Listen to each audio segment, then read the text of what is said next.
Hola, buenas noches. El debate de hoy tiene un protagonista. Sobre él se han escrito auténticos ríos de tinta. Filósofos, teólogos, tratadistas, poetas, novelistas, pocos han sido los que han sabido resistir la tentación de hablar de él. Y no era fácil, tratándose precisamente de quien se trata, el diablo. Del diablo vamos a hablar esta noche. Y para ello contamos con Alberto Coustet, que es escritor. Pues tiene un libro publicado que lleva por título La biografía del diablo, en el que desarrolla una tesis pues muy interesante y particular sobre este personaje. Juan Blázquez Miguel, historiador y escritor, ha publicado también varios libros sobre la Inquisición en España, la brujería, la hechicería. Los últimos creo que son pues Eros y Tánatos, ¿no? Una historia de la brujería y la hechicería en España, y Toledo también, una historia del Toledo judío. Efectivamente. El padre José María Pilón es jesuita y profesor de la Universidad Pontificia, Comillas, y también investigador de temas relacionados con la parapsicología. Esterella es la reina de las brujas de España, nada más y nada menos. Y el padre Tomás Gumí, sacerdote, abogado, doctor en Derecho Civil y con una larga experiencia también relacionada con el tema que nos trae aquí, que nos ocupa esta noche, ¿no? Ya hablaremos de todo esto. Pero bien, antes de empezar el debate vamos a ver un breve reportaje sobre nuestro personaje de esta noche.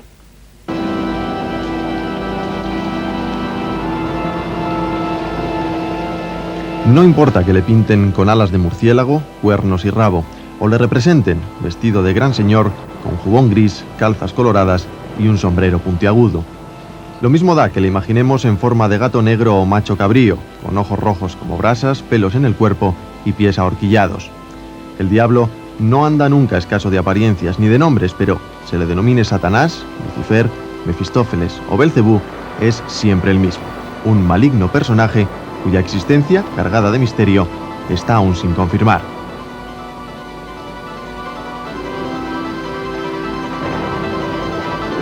Judíos, musulmanes y cristianos le consideran el gran rebelde del cielo, un ángel que por sublevarse contra Dios fue condenado a habitar en un abrasador mundo subterráneo de donde solo emerge para encarnar el mal sobre la tierra. Su figura, aunque terrible, tiene algo de patética. El diablo se sabe un eterno perdedor, vencido sin cesar por los partidarios del bien, pero, a pesar de ello, se obstina tercamente en continuar la lucha y corretea por el mundo al mando de un ejército diabólico. Siembra el desorden, desacredita a los hombres piadosos y causa toda clase de males y sinsentidos. Aunque nadie ha podido demostrar su existencia, es innegable que su influencia sobre la historia de la humanidad ha sido grande. La Europa medieval fue el escenario de una locura colectiva en la que él representó el papel estelar. Tanto el pueblo como las autoridades civiles y eclesiásticas cristianas estaban convencidos no solo de que existía el demonio, sino también de que éste tenía fieles servidores en la tierra, las brujas. En base a la acusación de brujería, más de 1 millón de personas fueron torturadas y quemadas en la hoguera entre los años 1500 y 1700. ¿Existe realmente el diablo y su corte de demonios? ¿O el Señor de los Infiernos es solo un mito ancestral que encarna la eterna dicotomía entre el bien y el mal y que perdura aún hoy en día?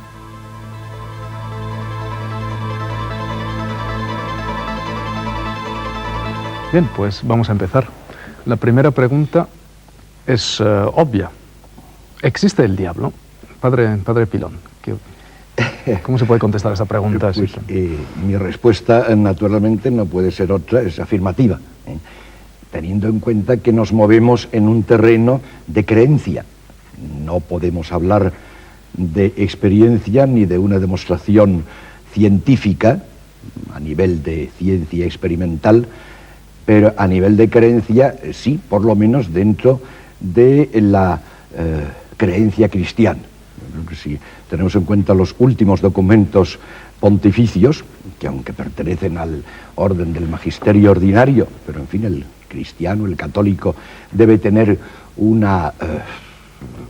asentimiento obediente a esa doctrina, Pablo VI, clarísimo, en su famosa homilía del día aniversario de su coronación, después tuvo una catequesis de los miércoles el 18 de noviembre del mismo año, en que afirmó exactamente, taxativamente, y llegó a decir que quien niega la existencia del diablo como entidad personal, creada, buena por Dios y libremente convertida en mala, está fuera del marco de la enseñanza bíblica y eclesiástica. Y luego Juan Pablo II ha vuelto en varias ocasiones a insistir en el tema. Don Alberto, ¿usted qué opina sobre esto? Bueno, yo, que no soy ni hombre de fe ni científico positivista, o sea, no puedo contestar enfáticamente a la pregunta, o sea, ni por la existencia ni por la inexistencia. Creo que afortunadamente estamos en una época en que cada vez hay menos rigor dogmático sobre esto y el campo es más amplio para opinar sobre ello.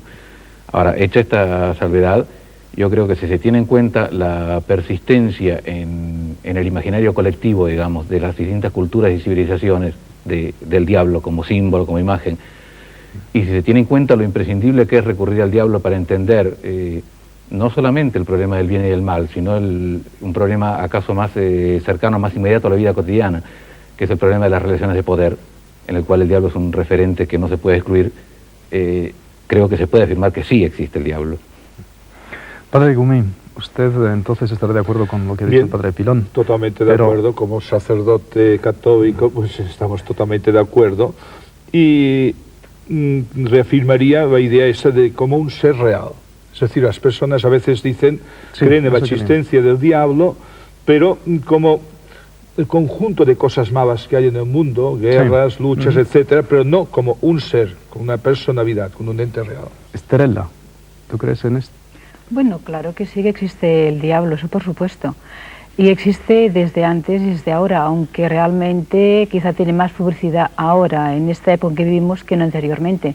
Pero sí que hay una cosa que tendría que aclarar, ya que realmente una bruja no tiene que ser realmente satánica, que eso a veces me ha encontrado con algún problema. Hay dentro de la brujería la rama satánica, que da oración y voto al diablo. Pero eso no quiere decir que todas las brujas se dediquen al diablo, ni que se dedicamos a hacer solamente daño a la gente. Eso quería aclarar porque a veces me he encontrado con algún problema, pero sí, existe como ente, eso por supuesto que sí.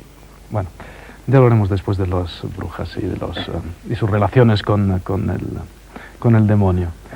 Don Juan Blázquez, ¿su opinión sobre el diablo?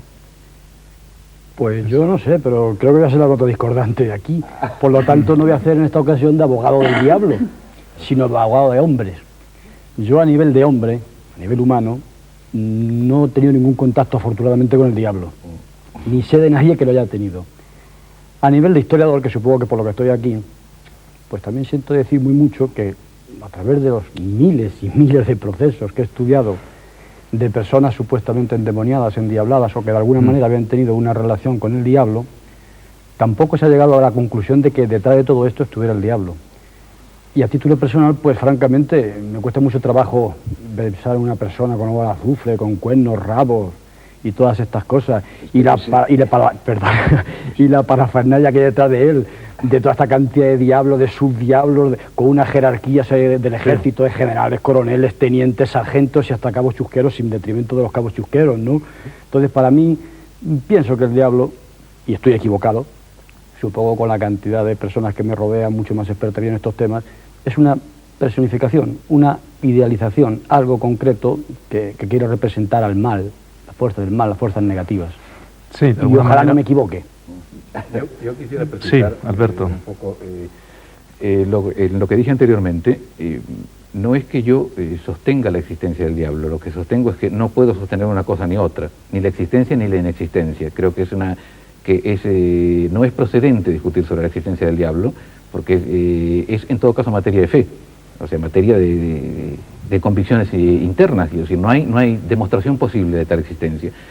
Pero sí creo que se puede afirmar la existencia del diablo en tanto elemento que atraviesa toda la historia de la cultura. Y en ese sentido yo creo que lo que es interesante es intentar una nueva lectura del diablo, una revisión de esa imagen, de esa imago, digamos, diabólica, ¿no?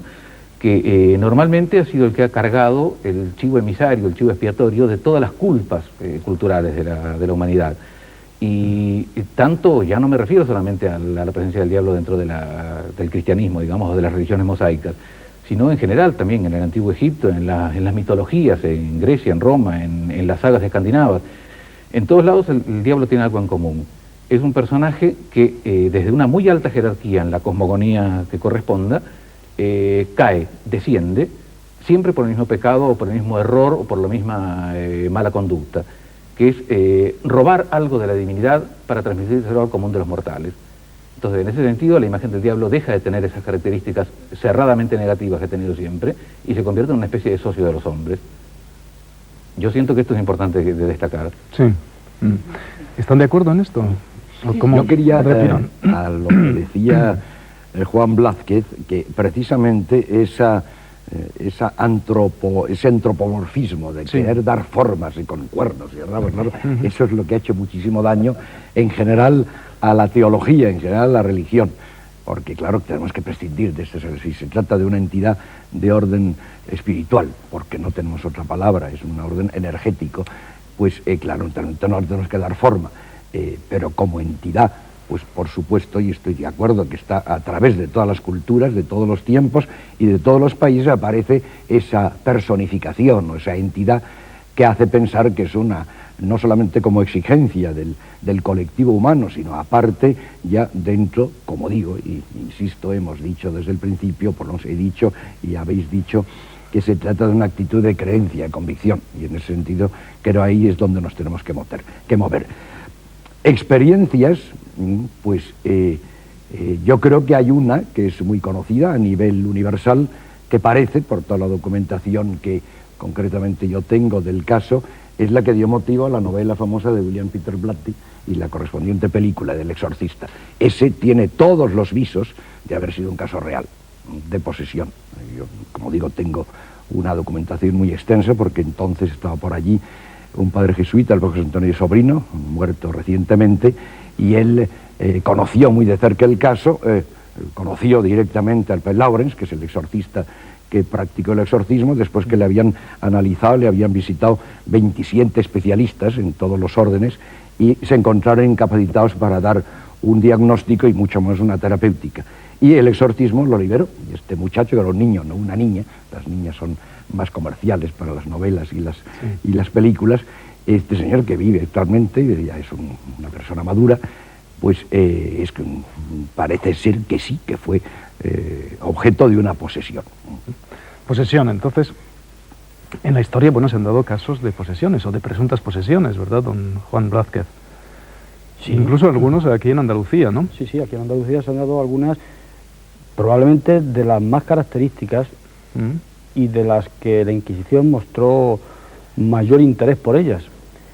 Al contrario que la brujería, que es prácticamente inexistente en tierras andaluzas, quizás es que son demasiado soleadas para las brujas, en cambio parece que el diablo sí le gusta del sol andaluz. Tenemos bastantes casos de posesiones a través de la historia en Andalucía. Unas lo fueron y otras nos queda la duda, entendiendo que es una posesión, si verdaderamente detrás de todo esto estaba el diablo o era una cuestión psiquiátrica, no lo podemos precisar. Tenemos la primera, la de las monjas de Quesada, que al principio se creían que eran posesiones demoníacas, y luego resultó que eran siempre desahojadoras, curanderas, en una palabra. Sí. Pero sí tenemos un caso, o varios casos, que podemos hablar de ellos, interesa, muy concretos. Uno de ellos, que es el más famoso, probablemente, a nivel histórico, se ha dado en España, que es el de Sor Magdalena de la Cruz, que era monja del convento de Santa Isabel de los Ángeles. Desde pequeña esta niña, pues, sufrió alucinaciones, creía que Jesucristo se la representaba, y ella misma se crucificó. Después, a los 12 o 14 años, ingresó en el convento y llegó a ser priora. La fama del contacto con la divinidad primero, se extendió por toda España y después por toda Europa, hasta el extremo de que el propio inquisidor general consiguió que bendijera una canastilla en la que fue bautizado el rey Felipe II. Pero a partir de aquí empezaron a suceder cosas extrañas en el convento. Se veía, decían las monjas, a cabrones por los pasillos que ocultaban su celda, que no dejaban entrar a nadie. Esta mujer empezó a caer en éxtasis, se supuso que estaba poseída por el demonio y a partir de aquí fue un sucederse de posesiones demoníacas. Se la exorcizó y efectivamente hay una cosa muy curiosa en el exorcismo que se conserva íntegro, de que empezaba esta mujer a echar espumarajos por la boca, empezaba a hablar extrañas lenguas que ella no conocía porque tenía muy poca cultura, y hasta el extremo llegó la cosa de que echaba sarro por la boca. Hablaba un espíritu por boca suya. El exorcista le preguntaba, ¿quién eres? Y le decía, Pitonio, me llamo Pitonio. Pero bueno, pero Pitonio, ¿quién eres? ¿Quién es Pitonio? Soy Balbán. A todo esto ella hablaba, como digo, sin abrir la boca. Esto lo comentaban después las monjas en el estudio que hicieron específicamente para la Inquisición, que fue un estudio totalmente secreto que ha aparecido al cabo de los años. La fama de este exorcismo fue tal que en toda Europa se habló de él hasta el extremo de que Jean Bodin, en su famosa de la demonología o demonomanía, el único caso en el que cita a España es el caso de Magdalena de la Cruz. Bueno, padre Gumí, ¿usted es exorcista? No soy exorcista, no existe exorcista propiamente. Es decir, el Código de Derecho Canónico, antiguo, actual también, dice que en cada caso será el obispo del lugar, o sea, el obispo diocesano, quien nombrará un sacerdote, etcétera, una serie de cualidades, para que actúe en nombre del obispado en cada caso determinado. O sea, exorcista no. Podrá haber algún sacerdote que procure entender, que sepa, que mire, pero para hacer un exorcismo dentro de la Iglesia Católica, desde luego, tiene que haber el permiso total del obispo. Pero usted ha hecho exorcismos. No he hecho exorcismos. No, he estudiado, he visto por muchos casos, etcétera. Y pues, claro, aquí el problema es, por mi fe, yo decía, creo en la existencia del diablo. Ahora, posesiones, ¿cuántas? Mira, antiguamente había muchas posesiones. Incluso los ataques epilépticos, o la gente epiléptica, pues se llamaba, decía pues, que eran poseídos, demoniados. Hoy día la medicina, pues, determina muy bien la enfermedad de un ataque epiléptico.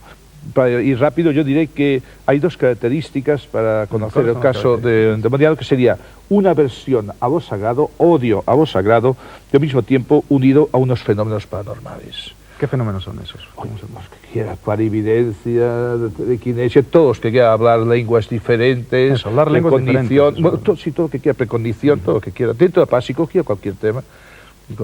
Antes, en el antiguo ritual, porque es cierto lo que ha dicho el Padre Gumí, ahora existía, y yo y él seguramente cuando fuimos ordenados, en las órdenes menores existía el exorcista. Había una ordenación, un rito, en que el obispo ordenaba como exorcista.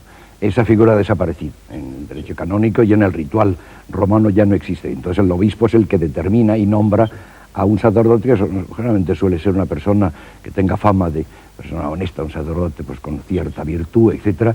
Y luego normalmente suele nombrar a personas o a sacerdotes que tienen alguna preparación universitaria, cultural, psiquiatras, neurólogos, etc. O psicólogos, gente que tenga alguna preparación de este tipo. Pero había en el antiguo ritual, había todas unas señales, signos. Esto de hablar lenguas extrañas, clarividencia, desarrollar una fuerza probablemente desproporcionada a las capacidades musculares o físicas de aquella persona, etcétera. Todo eso ha desaparecido porque eso se ha visto que hoy día puede tener una interpretación perfectamente, vamos a ver, paranormal o psicopática la mayor parte de las veces. Yo digo lo mismo, yo de los casos que me han venido como personas poseídas o por el demonio o por otro tipo de posesiones, porque existe también otro tipo de posesiones de otras entidades, de otros espíritus. La mayor parte yo de los casos que he tenido, absolutamente todos son psicopatías o fenómenos extraños. Y existe el dato de la autoridad de uno de los grandes demonólogos que ha habido en los últimos tiempos, que es el padre José de Tonquédec, jesuita francés, que durante no sé cuantísimos años fue exorcista oficial de la archidiócesis de París. Y él tuvo que asistir a cientos y cientos. Y en su obra, Posesión diabólica o enfermedad, él afirma que de todos los cientos de casos que él tuvo que asistir, solamente podría afirmar, con cierta duda, pero podría quizá afirmar 3 o 4 casos de todos los que había conocido. ¿El diablo es necesario, el diablo? Como... Sí, claro, yo le preguntaría, ¿es necesario cáncer? ¿Es necesario una enfermedad o una guerra? Claro. Y existe. Claro, no sé. Nosotros yo pienso en la existencia, en la realidad, y nada más. Nada más. Ahora, también al mismo tiempo dar una sensación de paz y tranquilidad. Hoy día, después de la película de Exorcista y Poltergeist, etcétera, pues hay mucha gente que se siente endemoniada, me parece que está cogida. Cuidado, tranquilidad, paciencia. ¿Cuántas personas vienen? Decía una versión a lo sagrado, personas que vienen y me dicen, mire, padre, estoy endemoniada, estoy poseída por demonio, y te lleva una cruz de Caravaca, una cruz cualquiera, y dice que va a misa o va a rezar a una iglesia o tiene devoción. El diablo es contrario a todo esto. Por favor, un poco de tranquilidad. Si me parece que estoy aquí es para decir, señores, tranquilos, no existe, sí, pero cuidado. Bueno, yo creo que Está más sí. atado. Yo creo que sí, que sería necesario que haya un diablo, porque hay muchas personas que necesitan una indicación o un sistema de vida. Entonces hay muchas personas que por estar poco evolucionadas necesitan algo en que creer para tener una evolución. Entonces, pero algunas personas, no todas, que les hace falta decir esto está bien y esto está mal, le hace falta el diablo. Pero realmente si las personas evolucionaran más, no haría falta ninguna de las cosas. Y Estrella, vamos a ver, el culto, tú antes decías que no había que pensar que las brujas tuvieran nada que ver con el satanismo, ¿no? Pero Sí. esos del culto al diablo todavía se dan, ¿no? En Sí, nuestros sí. días, ¿no? Hay mucho culto al diablo. Sí que hay mucho. Incluso hay un centro mundial de satanismo, ¿no? Una cosa así, que sí, creo que sí. está en Suiza, ¿no? Sí, sí, sí. La iglesia de Satanás. La iglesia También, de y Satanás, los ¿no? luciferinos, que ahora Y están los en Barcelona. luciferinos. Sí, Ajá. pues sí que hay. O sea, realmente yo quería aclarar esto porque me he encontrado en bastantes coloquios en que me han preguntado, es que las brujas los dedicáis al demonio. Bueno, vamos por partes. La brujería es una religión como cualquier otra. Entonces partamos de una base de que hay la parte positiva y la parte negativa como en todas las cosas. Como el ser humano en sí tiene la parte buena y la parte mala. Entonces realmente hay un grupo dentro de la brujería que se dedican al culto a Satanás, a Lucifer y a Belcebú y a los demás. Pero es una rama solamente, no todas.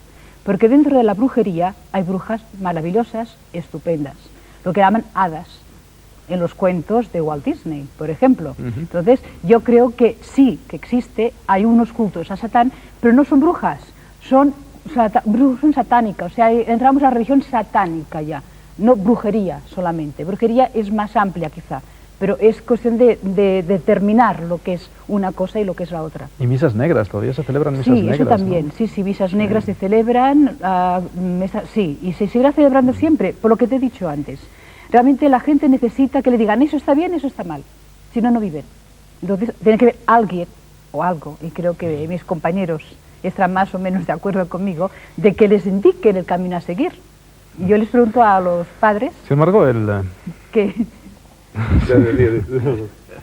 Dime. No, ¿qué querías preguntar? Porque... No quería a los padres que piensan de lo que digo yo, ¿no es que hace falta un indicador? Bueno, eso pues es que puede ser, eso habría que hacer un análisis largo de esas inculturas o de esas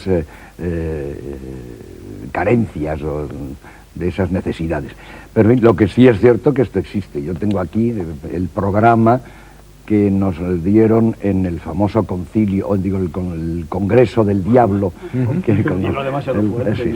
el Congreso del Diablo de Turín, Sí. en el que yo participé, y recuerdo que Juanjo Benítez, que es conocido seguramente de los telespectadores por sus obras de diferente tipo, él estuvo allí también conmigo y él participó, asistió a una misa negra y se tuvo que salir para devolver porque dice que fue una cosa tan absolutamente repugnante que le creó un malestar enorme y él tuvo ocasión de participar, yo no tenía ningún interés, pero allí Turín es una de las, por así decirlo, de los tres vértices del gran triángulo diabólico del mundo, que son Los Ángeles, París y Turín.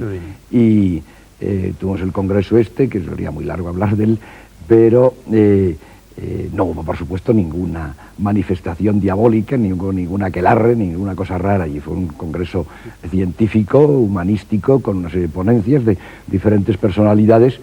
Y allí en Turín, sí, y no hace falta irse a Turín, en cualquier sitio, seguramente, o es posible que aquí en Sevilla o en cualquier ciudad andaluza o en cualquier ciudad española, hoy día se celebran misas negras.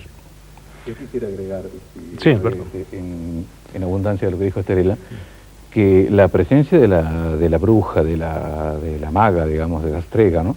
es muy antigua en Europa y evidentemente yo creo que la abundancia de brujas que se dan en los siglos XVI y XVII son la supervivencia de la que se conoce como primitiva religión silvícola, que con el proceso de cristianización de Europa fue desapareciendo, digamos, inclusive de las zonas urbanas, refugiándose cada vez más en el corazón de los calveros, digamos, donde esta gente no tenía ningún tipo de rito diabólico, ni se relacionaba para nada con el diablo. Obedecían una religión de la naturaleza, la religión de los bosques, básicamente de origen celta, que ya se encuentran inclusive las milicias de Claudio, cuando Claudio Británico, cuando se hace la romanización de la actual Gran Bretaña, y que aparecen en muchos lugares. La historia europea está recorrida por ella hasta momentos tan cercanos inclusive como el oscuro proceso de Juana de Arco, la posterior satanización de su amigo el mariscal Gilles de Retz.